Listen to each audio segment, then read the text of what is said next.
Is this an offer letter? If it is, you start Monday. And if it's not, then you keep applying. I can't keep doing nights at the diner. You don't have to. Open it. Maya stared at the envelope like her whole life was sealed inside. The baby was asleep for once real sleep, not the 5-minute fake out that ended the second Maya sat down. The apartment felt warmer than it should have because Renee had done her old trick again. Oven on low, door cracked, a pot of soup simmering like they weren't one mistake away from burning the place down. Maya stood at the small kitchen table with the envelope in her hands. White paper, clean logo.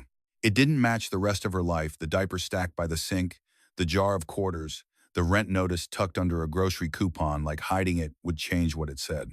Renee sat on the couch with a heating pad pressed to her lower back, folding tiny onesies into neat squares. She didn't fill the room with encouragement. Renee never did. She just kept things moving. Maya slid her finger under the envelope flap.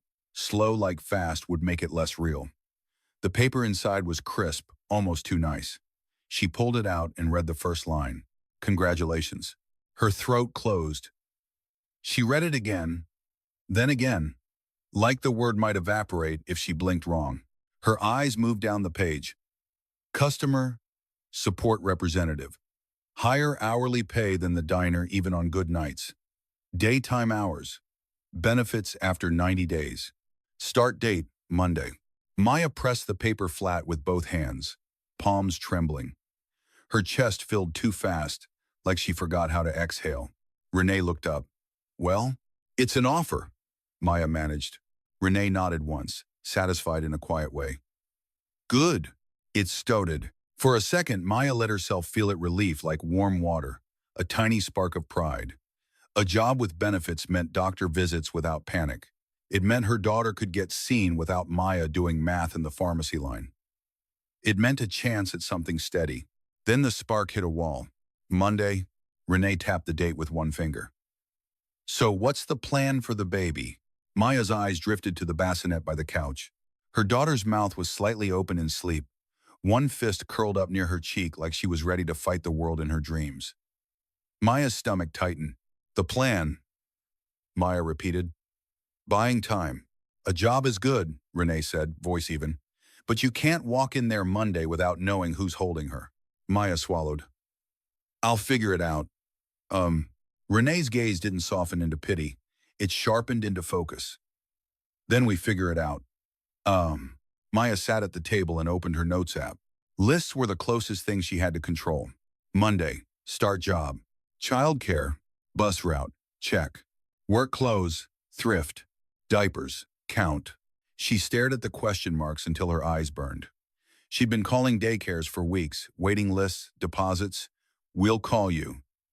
The county paperwork was still processing at the speed of molasses. Her phone buzzed on the table. Marisol, you up? How'd it go? Maya typed back before she could talk herself out of saying it out loud. Got the offer? Start Monday.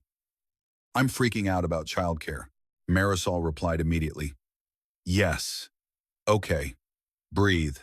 I can cover one morning if it lines up. And I know a babysitter. Not fancy, but safe. I'll send the number. Maya stared at the word safe. Her whole body loosened half an inch. Another buzz. Linda. Maya's chest tightened in that complicated way it always did when Ethan's mom reached out. Linda was the kind of woman who didn't wrap help in softness. She didn't do sweetie and poor thing. She did solutions. Linda. Heard you had an interview. You get it? Maya hesitated, then answered honestly. Yes, offer. Start Monday. No childcare. The phone rang almost instantly. Maya answered.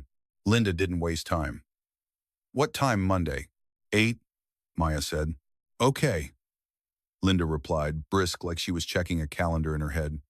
I can take her Monday morning. I don't start until 10. After that, I can't promise every day, but I can help. It's certain Renner don't. Maya's shoulders dropped, relief so sharp it almost hurt. Thank you. Don't thank me like you owe me. Linda snapped, not angry, just allergic to guilt. I'm doing this for the baby. And for you. You're the one showing up. Maya swallowed. I don't want to take advantage. Stop, Linda cut in. This isn't charity. This is what's needed. Maya looked at Renee across the room. Renee was listening without hovering, letting Maya run her own life while still being there. Maya's voice came out smaller. Why are you helping me? Linda exhaled through her nose. Because my son is acting like a fool, she said plainly. And because you've been carrying more than you should. In it 47 the Vonum's a power manner. The honesty made Maya's throat tighten. Ethan hasn't been around, she admitted. I know, Linda said. No surprise, no excuses. Maya's jaw clenched. He texts like it's optional, Devert. Linda's tone stayed blunt. It is optional for men who don't get held to anything. Maya felt her chest burn, anger and sadness tangled together. So why does he still get to see her? Linda didn't soften. Because I'm making him, she said. He doesn't get to disappear and then walk back in whenever he feels guilty. If he wants to see his daughter, he does it through a schedule I can watch. He shows up with what she needs, diapers, formula, whatever you say. And if he can't manage that, he doesn't get access just to make himself feel better. Maya blinked. You control that?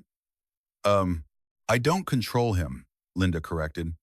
I control what I will and won't support. If he wants to meet his kid, he can do it in a way that doesn't hurt you. Maya stared at the sleeping baby, heart pounding. This was why Ethan still got a chance at being present, not because he deserved it, but because his mother was drawing a line he wouldn't draw for himself. Linda continued, voice steady. You tell me what you need for Monday. Drop-off time. Bag packed. Instructions. I don't need a speech. Maya's eyes stung. Okay, she whispered. Okay. And her arms. When she hung up, the apartment felt different. Not fixed. Not easy. But less like a trap. Renee leaned back on the couch, heating pad still humming. Linda's helping Monday? Maya nodded. Yeah. Renee didn't smile. She just nodded once like a plan had clicked into place. Maya looked down at the offer letter again. The joy was still there, but now it was weighted by reality. Job meant childcare. Childcare meant money. Money meant more trade-offs. Her gaze drifted to the closet door. Inside sat the old laptop she used for applications, the cracked corner, the battery that died unless it stayed plugged in.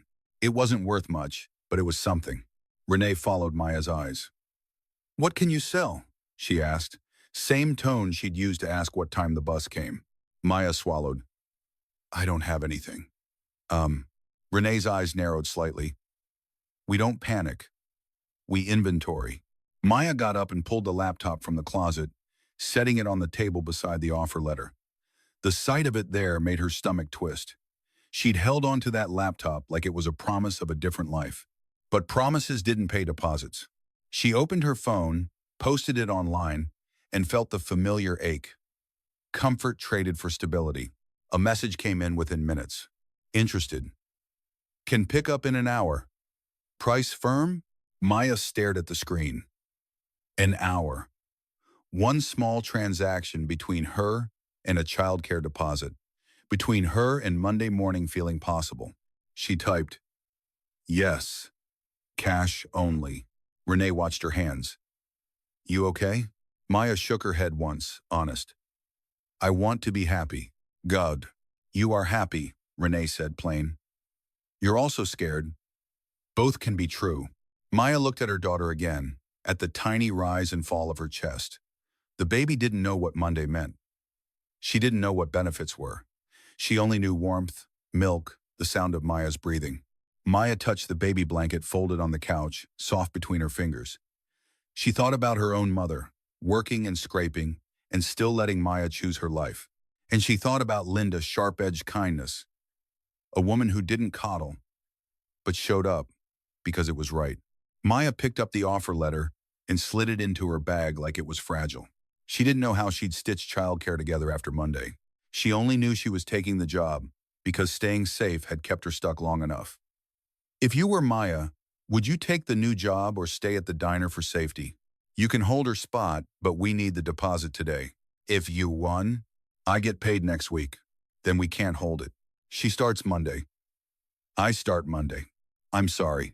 I'm not asking for sorry. I'm asking for one chance. Ma'am, that's not how it works. Maya stood in the daycare lobby with her baby pressed to her chest, the carrier straps digging into her shoulders like a reminder that nothing in her life was light anymore.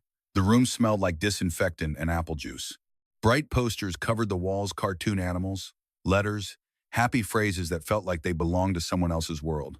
Behind the counter, a woman with a tight ponytail clicked a keyboard without looking up. She wore a polo with the center's logo embroidered over her heart.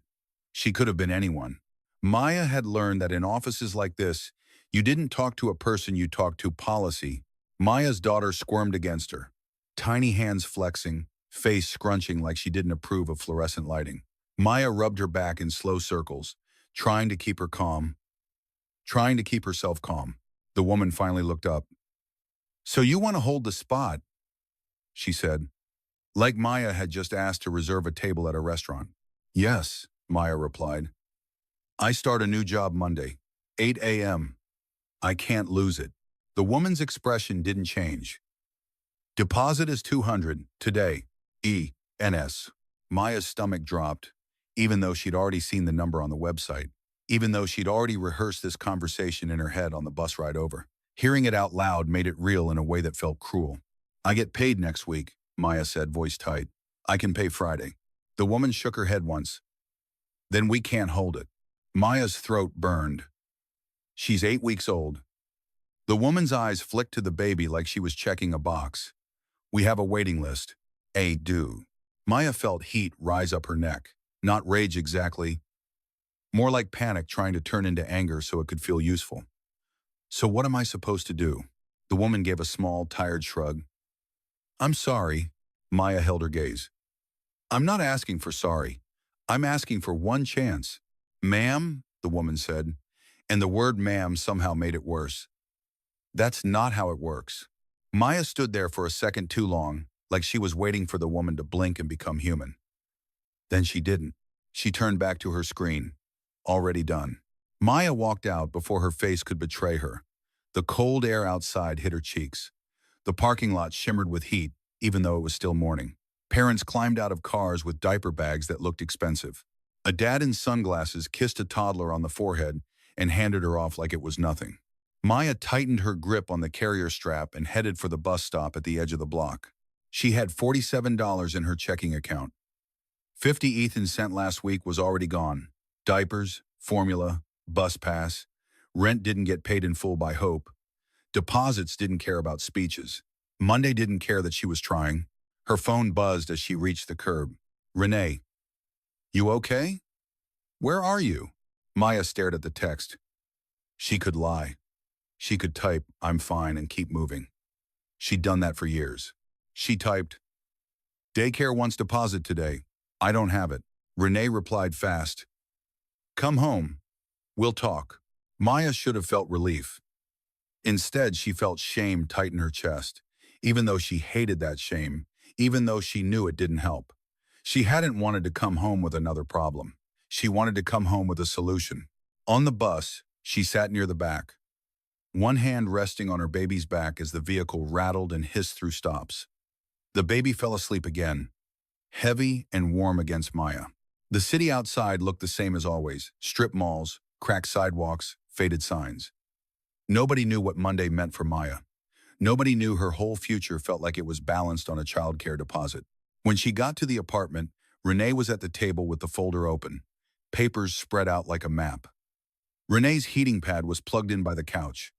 Her face looked tired, but her eyes looked sharp. Maya set her bag down and sank into the chair. "They won't hold it," she said. "Not without the deposit today." Renee didn't gasp. She didn't curse. She nodded like this was just another brick in the wall. "How much?" 200. Renee rubbed her forehead once, slow. "Okay." Maya watched her mother calculate silently. Renee didn't have money lying around. Renee had bills and pain and a job that didn't care about her back. Maya hated that her brain still went there. What can mom cover? What can mom sacrifice like that? Was the default answer. Renee looked up. "How soon can you get it?" Maya swallowed. "I don't know." Renee's gaze dropped to the corner of the table where Maya had set the offer letter down. "Monday doesn't wait," Renee said. Maya's throat tightened. I know. Renee leaned back. What about Linda? Maya hesitated. Linda had already offered Monday morning coverage. Linda had already dropped formula in a car seat base like it was nothing. Maya didn't want to keep taking, but wanting didn't matter. She said she could help some, Maya admitted. Not every day, Renee nodded. So we patch it for Monday. But you still need a long-term spot. Renee nodded is a clipping. Maya stared at the paperwork. Waiting lists, eligibility, proof of employment, requirements that assumed you had time to gather them. I can't lose this job, Maya said, voice cracking. I can't go back to the diner forever. Renee's expression stayed steady. Then you won't, she said. But you need to move like someone who believes that. In other way. Maya let out a breath, shaky. What does that even mean? It means you stop hoping the system will be kind, Renee replied. You work the steps. You call. You show up. You keep receipts. You ask for supervisors. You don't disappear because you're embarrassed. Maya felt her eyes sting. She blinked hard, annoyed with herself. I went. I asked. They said no. And now you go again? Renee said. Or you go somewhere else. Maya's phone buzzed on the table. Marisol. Any update? Did they hold a spot? Maya typed. No. Deposit today. I don't have it. Marisol. Okay. I'm going to send you that babysitter number. Also, don't laugh, check Facebook Marketplace. People sell home daycare spots sometimes, like transfers. It's weird but real. Maya's fingers hovered over the screen. Transfers. Weird but real. Everything in her life was weird but real. Then another message popped up. Linda. I can cover Monday morning. What about the rest of the week? Maya stared at it. This was the part that made her chest hurt. Ethan's mom stepping in where Ethan wouldn't. Linda didn't pretend it was sweet. She treated it like a responsibility that needed to be handled. Maya called her. Linda answered with, no hello. Just talk. They won't hold the daycare spot, Maya said. Deposit today. How much? Linda asked. 200. Linda exhaled hard. Of course it is. Maya waited. She didn't ask. She didn't beg. Her pride had run out weeks ago. All she had left was honesty. Linda's voice came back, blunt. I confront it. Maya's stomach flipped. Linda, listen. Linda cut in. I'm not doing this so you'll feel grateful. I'm doing it because you starting that job matters. It changes your whole situation. And frankly, her tone sharpened. My son isn't stepping up, so I am. Maya swallowed. I don't want you paying for his. Don't make this about him. Linda snapped. Then she softened. Just slightly. Make it about the baby. Make it about you keeping that job. Maya's eyes burned again. She looked at her daughter sleeping, cheek pressed against Maya's chest like the world couldn't reach her here. You're the reason he still gets to see her, Maya said quietly. Linda didn't deny it. Yes, she replied. Simple. Because if it was up to him, he'd show up when it made him feel good and vanish when it got hard. I won't let him build a relationship with his kid that way. Not if I can help it. No pun. Not if I can help it. Maya's throat tightened. He's going to think you're taking my side.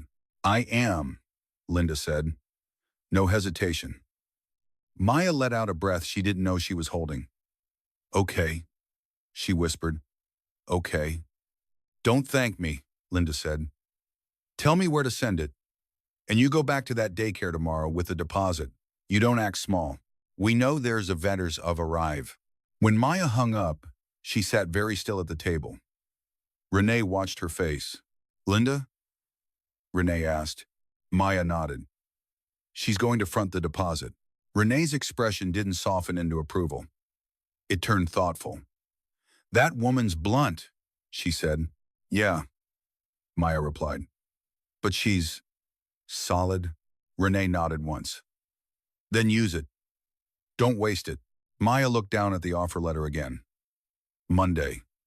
Benefits after 90 days. A shot at something steady. Her phone buzzed again, and her stomach clenched automatically, expecting another obstacle. Ethan. She didn't answer. She just stared at the name on the screen until it stopped buzzing. A second later, a text arrived. Ethan. My mom said you need money again. What's going on? Maya's jaw tightened. Again. Like her life was a constant inconvenience to him. Renee didn't look at the phone. She didn't need to. She said quietly, life keeps moving. And endeavored, Maya stared at her sleeping baby, then typed back with steady thumbs. Maya, I start a new job Monday. Daycare needs a deposit. If you want to help your daughter, you can send it. If not, don't add stress. She hit send and set the phone down face up, not hiding anything. Maya didn't know if Ethan would send a dime. She only knew the deposit was getting paid and Monday was coming, whether he cared or not. Have you ever been stuck on a waiting list when you needed help? Now, what did you do? You're late.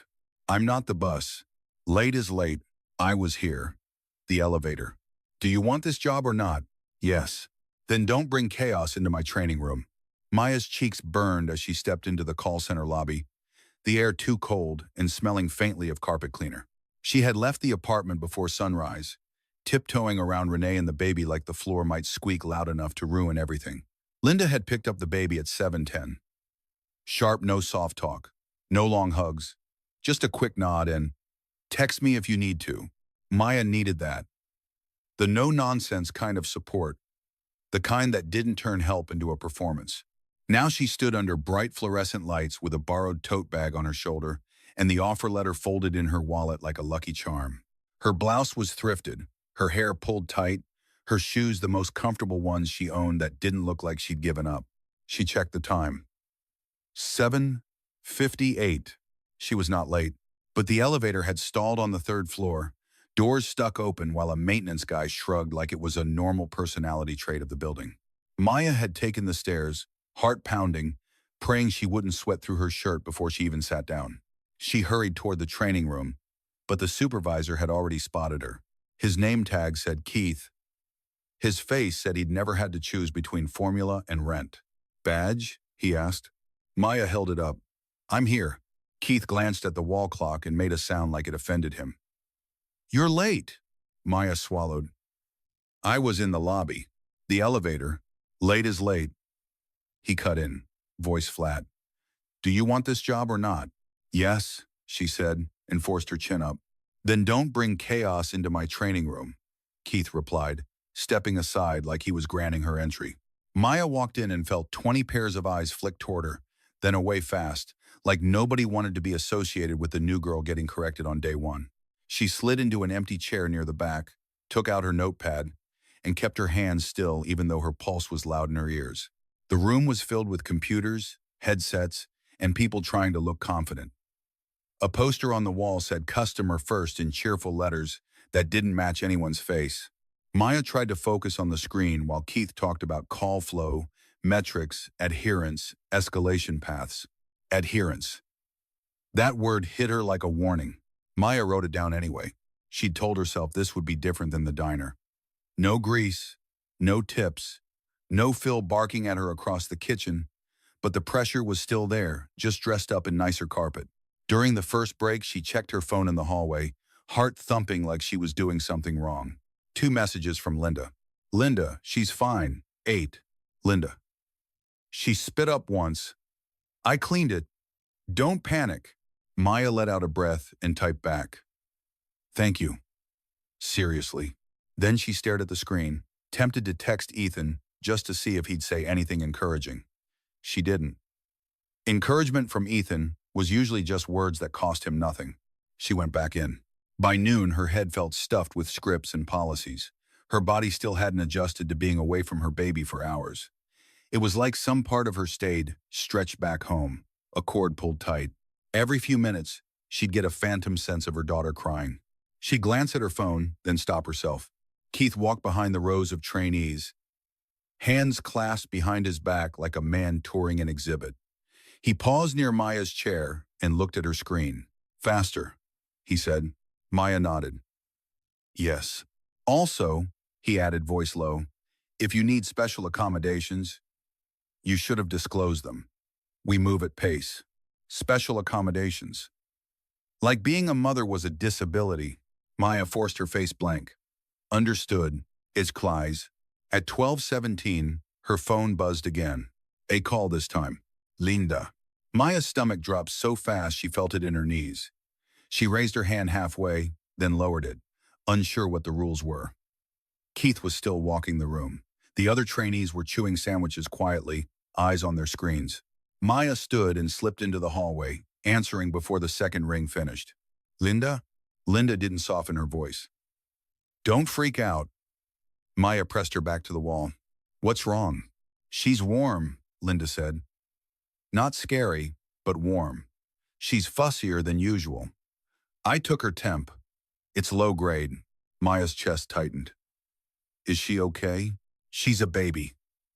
Babies get warm, Linda said bluntly. But I'm telling you because you're going to spiral if I don't. Maya swallowed, fighting the immediate urge to run. Should I come get her? Linda paused. Can you? That question hit harder than the fever. Can you? Because Maya knew what leaving early on day one meant. She could picture Keith's face. He'd say adherence again. He'd say probation. He'd say, we'll review your fit. Maya stared at the hallway floor, at the scuff marks from 100 people walking past with their own problems. I can't, she whispered, and hated herself for it. Linda didn't shame her. Okay, she said, calm. Then listen. I can manage her until Renee gets off. Do you have infant Tylenol at home? Maya's throat tightened. No. Was Asa just as a client? Of course you don't, Linda muttered, like she was mad at the world, not Maya. Text me the nearest pharmacy to you. I'll pick it up. Maya closed her eyes. Linda, stop, Linda snapped gently. You need to keep that job. That's how you get stability. I'll handle the medicine. Maya's voice cracked. Thank you. I'm not doing this to be thanked, Linda said. I'm doing this because my grandson. She stopped herself and corrected. My granddaughter deserves adults who actually show up. Love her. The line went quiet for half a beat, and Maya understood what she was really saying. Not Ethan. Not consistently. Maya swallowed the anger that tried to rise. I'll pay you back. Later, Linda replied. Focus. Maya ended the call and stood there for a second, breathing through the panic like it was a wave she could outlast. Her body wanted to move, run, fix, hold the baby, but her life didn't allow instincts to drive every decision anymore. She texted Renee next. Maya, baby's warm. Linda has her. Can you go to my place after work? Renee, I'm going straight there. Keep your job. 3 words that felt like a hand pressing her spine upright. Maya went into the break room, bought a soda from the vending machine, and stared at the snacks behind glass. She had $8 in her wallet. She needed bus fare. She needed diapers. She needed to not overdraft again. She skipped lunch. Instead, she opened her banking app and moved $10 into a separate envelope labeled baby, like separating it made it safer. It wasn't much, but it was a habit, a tiny promise. Back in the training room, Keith's voice kept cutting through the air. Your call time matters. Your tone matters. Your adherence matters. Maya wrote everything down. Her hand cramped. Her mind kept drifting to her baby's warm forehead, to the idea of her crying for Maya and not understanding why Maya wasn't there. The guilt tried to dig its claws in. Maya didn't let it win. Not because she didn't feel it, because she couldn't afford to. At 4:31, Keith clapped his hands once. End of day 1, he announced. Some of you did fine. Some of you need to decide if you can handle structure. He looked directly at Maya when he said it. Maya held his gaze, face neutral. Keith continued. If you have distractions that cause you to step out repeatedly, we'll review your status. We don't babysit employees here. Maya's jaw tightened so hard it hurt. She didn't speak. Speaking would crack something open. She didn't have time to clean up. She gathered her things, walked out with the crowd, and stepped into the late afternoon heat. Her blouse clung slightly at her back from stress sweat. She didn't care. She made it through day one. On the bus ride home, her phone buzzed. Ethan, how's the new job? Maya stared at the message. He hadn't asked about the baby. He hadn't asked if Maya needed anything. He hadn't offered to help with childcare. Just a question that made him sound involved. Maya didn't answer. When she opened the apartment door, the smell of soup hit her first. Then the sound, soft cooing, a baby noise that wasn't a cry. Renee sat on the couch with the baby against her chest, rocking gently. Linda stood by the kitchen counter, arms crossed, a small pharmacy bag on the table. Maya froze in the doorway, heart swelling and breaking at the same time. Linda looked at her. She's fine, she said. Low fever. I gave her the right dose. Don't guess. Read the label. Maya nodded quickly. Thank you. Linda's mouth tightened. Don't thank me. Hold your kid. Maya crossed the room and took her daughter, pressing her cheek to the baby's forehead. Warm. Not burning. Just warm enough to scare her. The baby sighed and relaxed into Maya like she'd been waiting all day for this exact moment. Renee stood up slowly, rubbing her back. You made it, she said. Maya swallowed hard. Barely. Renee pointed at the table. Open that. A new envelope sat there. Not the offer letter. Not the rent notice. Something else. Maya picked it up and felt the weight of paper inside. She opened it, and her stomach sank. A medical bill. Another one. Smaller than the hospital bill, but still enough to sting. Enough to remind her that benefits were 90 days away, and life would keep charging her in the meantime. Maya held the bill for a long second, then set it down carefully, like slamming it would make it worse. She looked at her daughter sleeping in her arms. She looked at Renee, tired but steady. She looked at Linda, blunt as a hammer, still there. Maya didn't know how she'd survive the next 90 days. She only knew she'd show up tomorrow. If your baby got sick on your first day at a new job, what would you do? Follow and subscribe for the next chapter of Maya's story, because tomorrow gets even harder. We need the father's information for support enforcement. He's inconsistent. Then we enforce consistency. He's going to be angry. Your baby doesn't live on his mood. I'm not trying to punish him. You're trying to feed her. Sign the form. It's Seppen Telsen Asin. The child support office sat in a strip mall between a tax prep place and a vape shop, like the building itself was trying to pretend this wasn't serious. The sign outside was sun-faded. Inside, the air smelled like old paper and disinfectant. Plastic chairs lined the wall. A TV in the corner played a morning show with the volume too low to matter. Maya held her baby close in a front carrier, the straps biting into her shoulders. She'd taken the day off training. Not officially, she'd told Keith she had a required appointment. He'd stared at her for a beat too long and said, "You already have a required job." But she couldn't miss this. The assistant's paperwork had limits, deadlines, consequences. The system didn't care that she was 8 weeks postpartum and running on soup, fear, and whatever sleep she stole between feedings. Renee sat beside her with a folder on her lap, tabs sticking out like a map of how to survive. Her heating pad wasn't here, but Maya could see the tightness in the way she held her back. Linda stood on the other side of Maya, arms crossed, purse tucked under her elbow like a shield. She didn't sit. Linda didn't do waiting rooms the way other people did. She stood like she was guarding something. Maya's phone buzzed. Ethan. Why are you at child support? My mom said something. What are you doing? Maya stared at the message until her chest got hot. The way he typed it made it sound like she was the problem. Like she was creating drama. Like the baby hadn't been created by both of them. She didn't reply. She slid the phone into her bag and focused on her daughter's breathing. Slow, steady, warm against Maya's chest. That warmth was the only thing that made the room feel less hostile. A number flashed on the screen. Hi. Renee stood with the folder. Linda shifted like she was ready to walk into a fight. Maya rose carefully, baby carrier straps creaking, and followed them to a counter with thick glass. Behind it, a clerk with reading glasses and tired eyes looked at Maya's paperwork like she'd already seen the ending. Name, the clerk said. Maya Alvarez, Maya replied. The clerk tapped keys. You're here to open a case, Maya swallowed. Yes? Nod? The clerk's eyes flicked to the baby. Father's name? Maya hesitated, Not because she didn't know it, but because saying it out loud made it more real. Ethan Carter wasn't just a person who disappointed her. He was a legal line, a file, a responsibility the system wanted to attach to her child. Renee's hand rested on the folder, steadying it.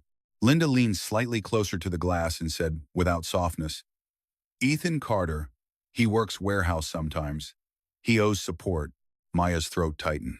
Linda didn't wait for Maya to protect Ethan's ego. Linda didn't care about Ethan's ego. Scan. The clerk slid a form through the slot. Fill this out. Full name, last known address, employer, any contact info. Once he's served, you'll get a hearing date. Maya stared at the paper. The words served made her stomach twist. Served meant he couldn't pretend he didn't see it. Served meant the story changed. What happens if he gets mad? Maya asked before she could stop herself. The clerk's face didn't change. Lots of people get mad. That doesn't change the order. Maya's cheeks warmed with embarrassment. She hated that she'd asked. She hated that fear still had a voice in her. Renee said quietly, we'll handle it. Linda's voice cut in, blunt. He can be mad in his own apartment. Maya sat at a small desk in the corner with the forms and a pen that barely worked.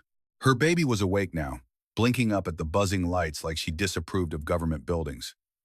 Maya bounced gently, rocking the carrier with her knees. Renee laid the folder open. Put what you know, she said.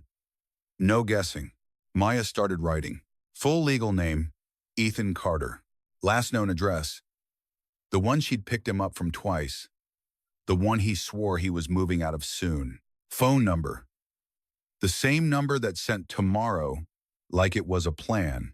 Employer, she wrote, warehouse unknown, and the shame of not even knowing where he worked hit her like a slap. How do you share a baby with someone you don't even know the basics about? Linda watched her write with a tight jaw. Maya paused. Her hand hovered over the line that asked if the father had provided any support. She thought of the $50. The way it had felt like relief and insult at the same time. The way Ethan had acted like he should get a trophy for doing the minimum. Maya wrote, Ellie once. Renee didn't comment. Linda made a small sound through her nose, like she'd expected worse. Maya signed the form. The pen scratched, ink skipping, and for a second she felt like she was signing away the last excuse she had for Ethan. The last hope that he'd magically become responsible without being forced. She stood and walked back to the counter, sliding the form through the slot. The clerk stamped it with a loud thud that echoed in Maya's ribs. Okay, the clerk said. We'll process service. You'll receive a date. Maya nodded, forcing her face neutral. They walked out into the parking lot, the sun too bright, the air too warm. Cars rolled past. People went in and out of stores like they didn't know any of this existed.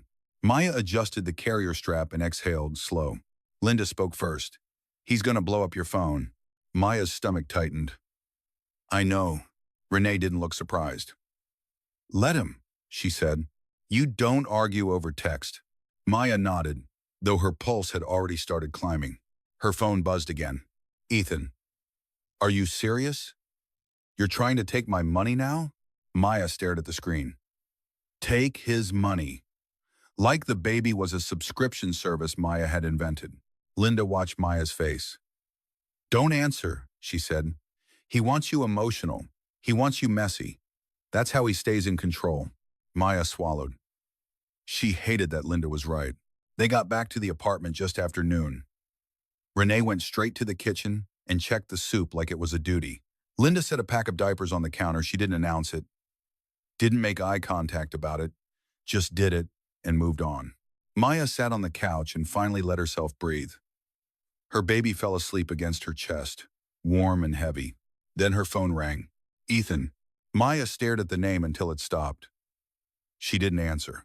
She didn't want his voice in her ear when her baby was finally calm. It rang again. Renee glanced over. You don't have to take that. Maya nodded, throat tight. I know. But the third time it rang, something in Maya snapped not into anger, but into clarity. She wasn't going to spend her life flinching every time Ethan wanted attention. She picked up and answered, voice low. What? Ethan's voice slammed into her ear, already hot. What the hell are you doing? Child support? Are you kidding me? Maya kept her eyes on her baby's sleeping face, using that calm as a leash on her own panic. I'm making sure your daughter has diapers, she said. I gave you money, he snapped. Once, Maya replied. Her voice didn't rise, and it wasn't enough. You're trying to make me look like a deadbeat, Ethan said. My mom is acting like I'm some criminal. Maya's jaw tightened. Your mom is acting like an adult. Honor. There was a harsh inhale on the other end. So I don't get to see her now? Maya could hear the threat hiding behind the question. She could hear the part of him that wanted to turn this into a power fight. You can see her, Maya said, steady. On Sunday, like we agreed. You show up on time. You bring what she needs. This doesn't change that. Ethan's voice dropped. Dangerous. You're really gonna do this? Maya felt her heart thud, but her voice stayed even. Yes. 1. Ron 17. 117. A botin. Ass. And if I don't pay? He asked. Maya looked down at her baby, at the tiny hand curled near her chin. Then the court will decide, she said. Silence. Then Ethan muttered, You're just like your mom. Ethan Syme. Maya almost laughed, because he meant it like an insult and it landed like armor. Good, she said.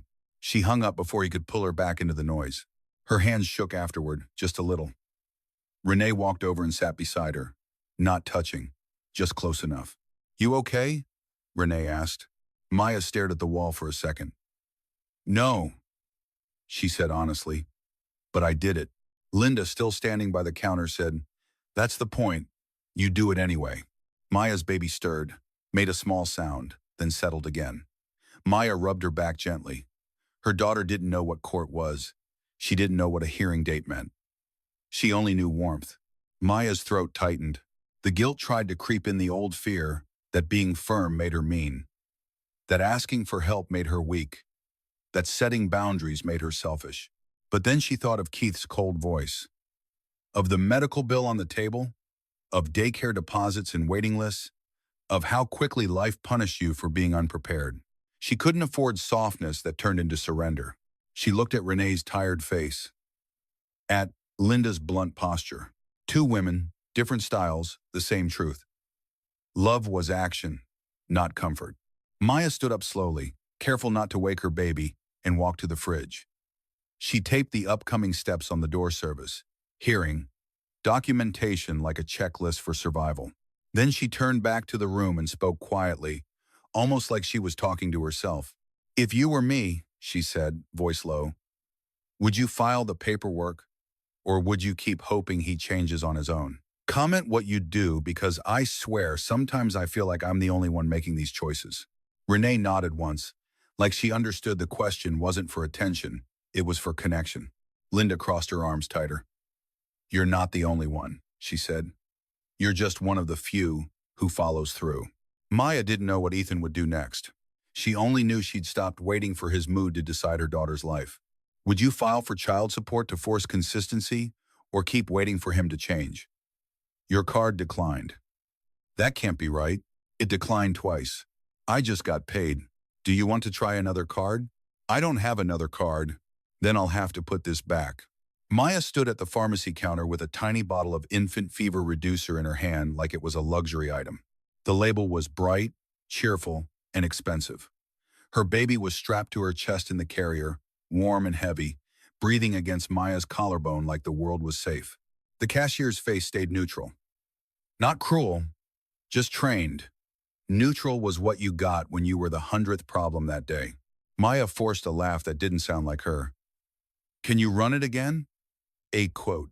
The cashier ran it again. The machine beeped. The cashier tilted the screen slightly like Maya needed proof of humiliation. Declined.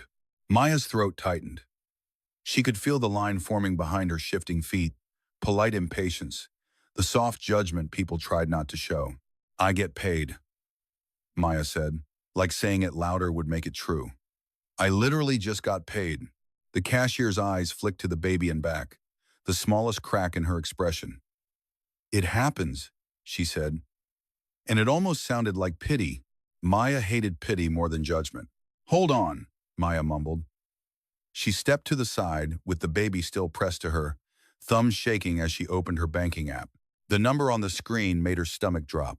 Her paycheck was there. But it was already eaten. Daycare deposit, bus pass, a utility auto draft she'd forgotten about. An overdraft fee on top of the overdraft fee, like the bank was kicking her while she was down. Available balance, $2.14. Maya stared until her eyes blurred. It wasn't that she didn't understand math. It was that math didn't care about timing. Monday to Friday. Deposit to paycheck. Sick baby to policy. Everything in her life was a mismatch. Her baby stirred, tiny head shifting against Maya's chest. Maya rubbed her back in slow circles, swallowing the panic that rose hot in her throat. "I can't do this today," she thought. "I can't have my card decline in front of strangers over medicine for my kid." But she was already doing it. She was standing in it. Maya turned back to the counter, cheeks burning. Can you hold it for a minute?" The cashier nodded.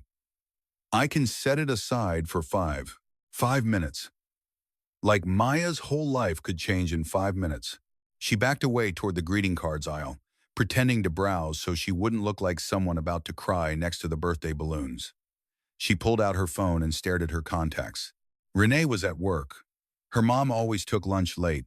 If Maya called, Renee would answer anyway, and then Renee would worry for the rest of her shift. Maya could picture Renee's face tightening, the way her mom carried stress like it was another bag on her shoulder. Marisol was probably asleep after a night shift. Linda might answer. Linda always answered. Maya hesitated anyway, because calling Linda meant admitting something she didn't want to say out loud. Ethan's mother was the one who kept catching Maya when money slipped through her fingers. She hit call before she could change her mind. Linda answered on the first ring. "What happened?" It wasn't a question. It was a read. Maya swallowed.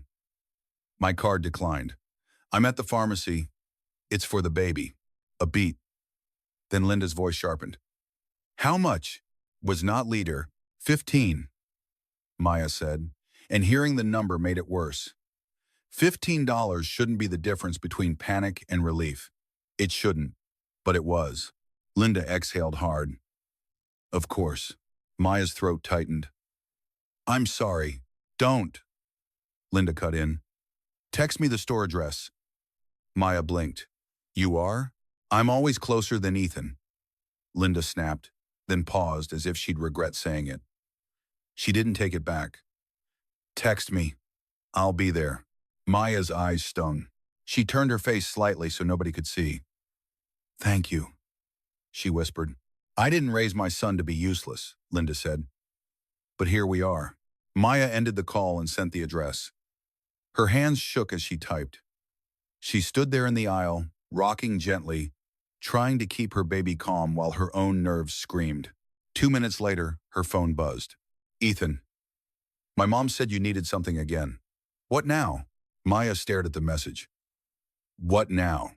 Like her life was an endless inconvenience, like the baby was a recurring bill he hadn't agreed to. Maya didn't reply. Not because she was being dramatic, because she didn't have a single extra ounce of energy to waste on him. She focused on her baby's warm weight, on the sound of her breathing, on the simple fact that her daughter didn't care about Ethan's ego. She just needed someone who showed up. Linda arrived like a storm in sensible shoes. She didn't look around. She didn't make Maya explain twice. She walked straight to the pharmacy counter with purpose. "Where is it?" Linda said, voice clipped. The cashier pointed to the bag behind the register. Linda paid without blinking, then turned to Maya and held the receipt out like it was evidence. "Here," she said. "Keep the receipt. Track everything." Maya held the small bag with both hands. Relief hit her so fast her knees went weak. Linda's eyes flicked to Maya's face. "Don't cry in CVS," she said. Not unkind, just practical. Maya huffed a shaky breath.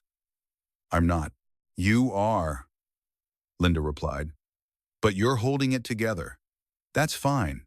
They walked out into the parking lot. The sun was too bright, the air too hot, the world too normal for how close Maya had just come to breaking in the greeting card aisle. Linda stopped by her car and crossed her arms. "Show me your banking app." Maya blinked. What? Show me, Linda repeated. I want to see where it's going. Maya hesitated. It felt invasive. It also felt like someone finally grabbing the steering wheel with her before she hit another wall. Maya opened the app and held it out. Linda scanned it fast, eyes narrowing. Auto drafts, she muttered. They'll kill you. Maya swallowed. I forgot the utility. Linda looked up, blunt as ever. You can't afford to forget. Maya flinched, then nodded because it was true. Linda tapped the receipt against her palm. You need a buffer, she said. Even $10 that doesn't get touched. Maya's jaw tightened. I'm trying. Linda's voice didn't soften. But it wasn't cruel. Trying isn't a plan. You need a plan. Maya stared at her baby's sleepy face. I don't know how to plan when everything changes every day. Linda's eyes held hers. Then you plan for it changing, she said. You build a net. You already started doing that. Keep going. Maya nodded, throat tight. Why are you doing this? Was it another? Linda let out a breath through her nose. Because I'm not letting my granddaughter suffer, because my son wants to act like a guest star in his own kid's life. Maya's chest ached. He still gets to see her, because of you. Linda didn't deny it. Yes, she said.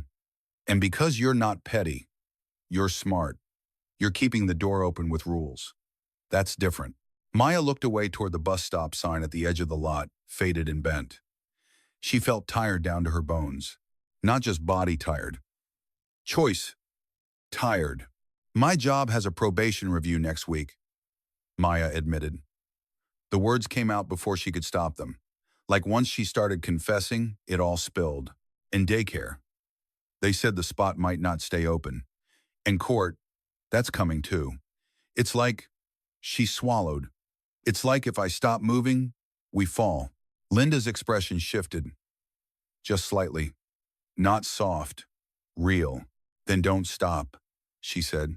Maya's phone buzzed. A notification from her bank. Overdraft fee assessed. Maya stared at it until her eyes burned again.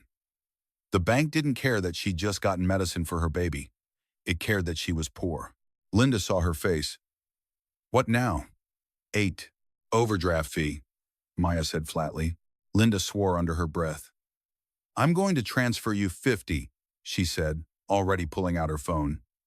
Not because you're helpless, because the bank is predatory. Maya's throat tightened. Linda. No. Stop, Linda said. You'll pay it back when you can. Or you won't. I'm not keeping score. But I am keeping my granddaughter stable. Maya blinked fast. Ethan should be the one. He should, Linda cut in. But wishing doesn't pay your overdraft fee. Maya nodded because that was the whole story of her life lately. Should and reality weren't friends. The transfer hit her account a second later. Maya exhaled like she'd been underwater. Go home, Linda said. Give her the medicine. Sleep if you can. Ease Everthames. Maya shifted the carrier strap higher, pressing her baby closer. Thank you, she said again, softer. Linda pointed a finger at her. Don't mistake my help for permission to collapse, she said. You keep that job. You keep your paperwork. You keep your boundaries. You hear me? Maya nodded. I hear you. As she waited at the bus stop, the medicine bag tucked in her tote like treasure, Maya stared at the road and let the wind hit her face. She thought about the diner, how it was familiar, how she knew every booth and every rude regular. It was safer in a way because she already knew how it would hurt. This new life hurt differently. It asked more of her. It demanded she be organized, consistent, calm under pressure. It demanded she be someone who didn't exist in her old world. Maya looked down at her baby's face, peaceful now, lashes resting on her cheeks. I'm scared, Maya admitted silently. But fear doesn't get to make the decisions anymore. When she got home, Renee was already there. Keys on the table, shoes kicked off, posture telling Maya her back hurt even if her mouth didn't say it. Renee took one look at Maya's face. What happened? Card declined, Maya said. Renee's jaw tightened. For what? Medicine. Renee exhaled slowly, controlled. Maya handed over the bag. Renee read the label, checked the dosage, then handed it back without comment. No lecture. No pity. Just action. Maya gave her daughter the medicine carefully, whispering nonsense sounds to keep her calm. The baby made a face like the taste offended her, then settled again when Maya pressed a kiss to her forehead. Renee sat back on the couch. You eat? Maya shook her head. Renee stood, moved to the kitchen, and started making a plate without asking. Peanut butter toast, a banana, soup. Not fancy. Enough. Maya ate because her mother put it in front of her and because her daughter needed her body to keep going. Her phone buzzed again. Ethan. So you're just gonna keep running to my mom? Maya stared at the message, heat rising behind her ribs. She typed, then deleted. Typed again, then deleted. Finally, she wrote one line and hit send. Maya. You can help your daughter directly. Start with diapers on Sunday. Be on time. She put the phone down and didn't look at it again. Later, after the baby fell asleep, Maya sat at the table with her notebook open. She wrote down every auto draft, every due date, every fee. She circled the word buffer in thick ink like she could summon one through willpower. Then she opened the mail that had been shoved under the door. A thin envelope from the daycare. Maya's stomach tightened before she even read it. Inside was a single page. Rate adjustment effective next month. Maya set it down carefully. Her hands didn't shake this time. She just stared at it. Breathing slow. Wherever Madagrass Don flew consigning. The world was still expensive, still unfair, still moving. Maya didn't know how she'd stretch her budget again. She only knew she would because her daughter was getting bigger, and Maya was done being surprised. Has your card ever declined at the worst possible moment? What did you do to get through it? You're doing too much. I'm doing what it takes. You can't run on fear forever. A pass. Then what do I run on? On a plan. A plan doesn't change the price of diapers. No, but it changes what you do next. Maya stood in her kitchen with a clean glass jar in her hand, the kind that used to hold pickles before she scrubbed it 3 times with dish soap. The label glue still clung to one side like it refused to let go, no matter how hard she rubbed.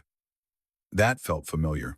The apartment was quiet, except for the soft hum of the fridge and her daughter's breathing from the bassinet. It was late enough that the upstairs neighbor's TV had finally gone quiet, and the building settled into that thin nighttime silence that made every worry sound louder.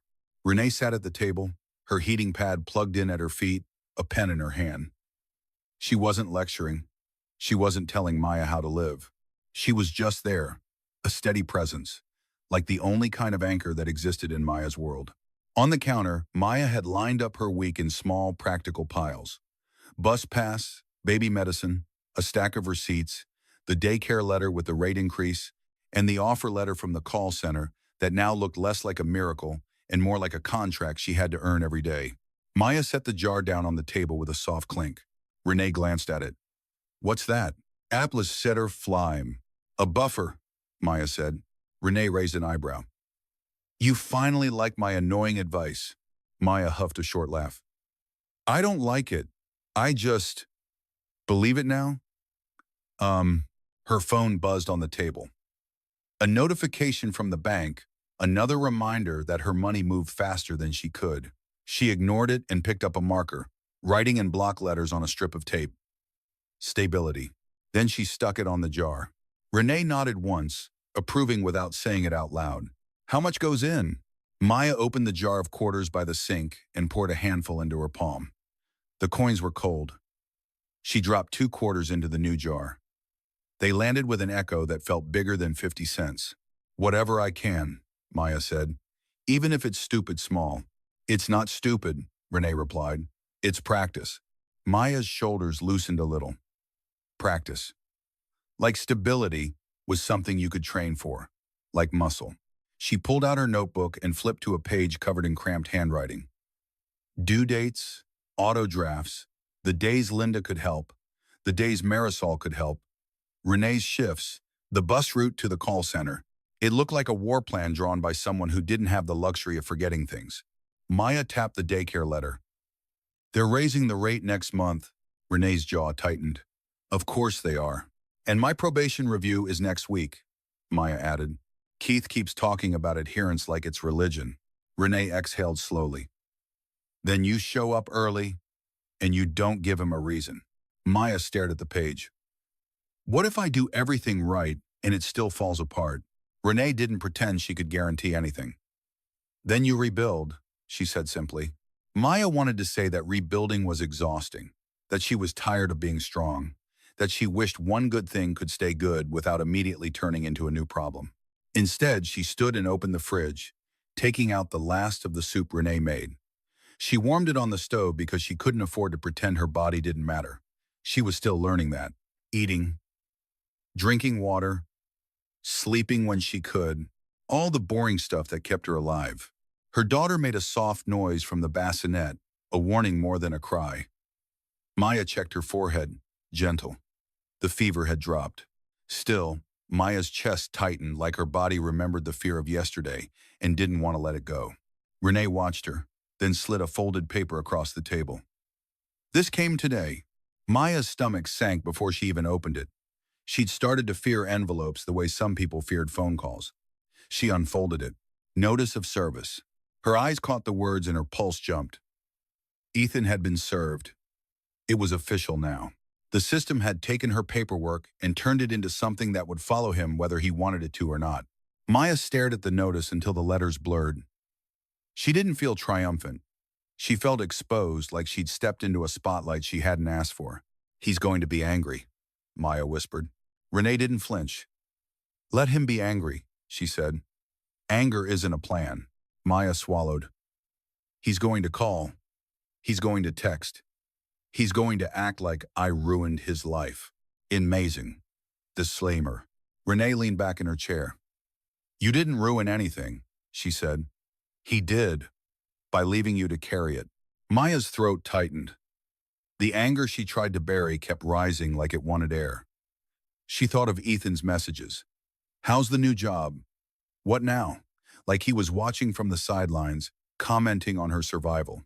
Maya stirred the soup, then poured it into a chip bowl. She sat down, ate slowly, and forced herself to keep breathing. When her phone buzzed again, she flinched anyway. Ethan. She stared at the name until it stopped. Then it buzzed again, and again. 3 calls in a row. Maya didn't answer. Renee didn't tell her to. She just watched Maya's face the way she always had, reading what Maya didn't say out loud. The baby fussed, and Maya stood, rocking gently until her daughter quieted. Her arms ached, but she kept rocking. She'd learned that calming the baby also calmed her, like their bodies had synchronized into one rhythm. Her phone finally switched from calls to a text. Ethan. We need to talk. Maya stared at the screen. The sentence looked simple, but she could feel what was underneath it. Accusation, panic, the sudden awareness that consequences existed. He wanted a conversation because the system had forced him to pay attention. Renee spoke softly, not as an order. You don't have to do this tonight. Maya nodded, but her heart was still pounding.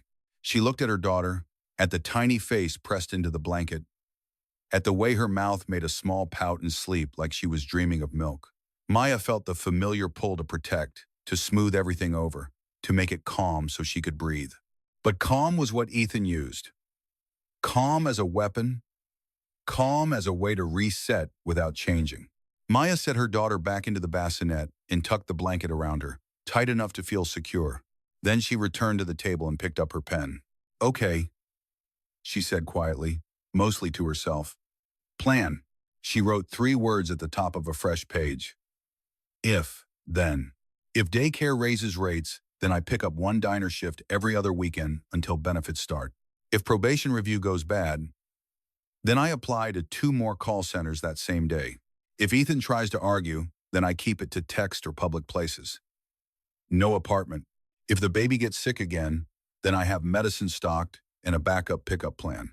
Renee watched her write without interrupting. Maya opened her phone and turned off 2 auto drafts she couldn't afford, replacing them with manual payments scheduled on payday so she wouldn't get hit with overdraft fees again. Her finger hesitated over the streaming subscription. It was the only thing that made nights feel less lonely. She canceled it anyway. She dropped the confirmation email into a folder labeled Stability, like she was building proof that she could choose long-term over comfort, even when comfort was the only thing she wanted. Then she took a crumpled $5 from her wallet, the last cash she had, and stared at it. $5 could be a snack at work. $5 could be bus fare if something went wrong. $5 could be a small piece of control. She folded it once and slid it into the jar. The sound it made wasn't loud, but it landed in her chest like a decision. Renee's eyes softened slightly. "That's the thing people don't tell you," she said. "Stability is built in ugly little pieces." Maya nodded, throat tight. Renee shrugged. "Happiness comes later," she said. "First comes not falling apart." Maya stared at her daughter sleeping, and for a second, she saw the future. Her baby bigger, laughing, running, asking questions. Maya pictured herself not panicking at every envelope, not checking her bank app like it was a heart monitor, not bracing for the next disaster. The thought felt so far away it almost hurt. Her phone buzzed again. "Ethan. Answer me. This is messed up." Maya's hands went cold. She didn't want this in her apartment. She didn't want his energy in the room where her baby slept. She didn't want to be dragged into a fight that made her shaky for hours afterward. But she also didn't want to run. Maya typed slowly, carefully. "Maya, you can text. Maya. If you want to see her Sunday, be on time. Bring diapers. Maya." The case is about consistency, not punishment. She hit send and put the phone face down. Renee nodded once, like Maya had just passed a quiet test. Maya leaned back in her chair, exhausted. She felt fear, but it wasn't the kind that stopped her. It was the kind that sat in the passenger seat while she drove anyway. She stood and walked to the sink, washing the bowl, wiping the counter, resetting the tiny apartment like cleanliness could buy her a fresh start. When she finished, she looked at the jar again. Stability. It wasn't full. It wasn't even close. But it existed. Maya turned off the kitchen light and left one lamp on low. She stood over the bassinet for a moment, watching her daughter breathe, letting the quiet settle into her bones. "I was scared. But fear doesn't get the final word anymore." She picked up her work bag and placed it by the door badge. Notepad, pen, bus schedule. Ready. Then she set the jar beside it, like they belonged together. From the couch, Renee spoke one more time, voice tired but steady. "Comment this," she said, half joking because she knew Maya's story was going to be told. "Ask them what they do. Axes in ein." Maya looked back at her mom, then down at her sleeping baby, and whispered into the quiet, "If you were me, would you keep enforcing child support for consistency? Or give him one more chance to change on his own?" Comment your choice and subscribe if you want to see what happens when he finally shows up. Maya didn't know what Ethan would do next. She only knew she was done letting his mood decide their future. Would you enforce child support for consistency or give him one last chance to change? Stability isn't luck, it's built. Accept help without shame. Set firm boundaries. Track every dollar and keep showing up even when fear is loud. One small plan at a time becomes survival.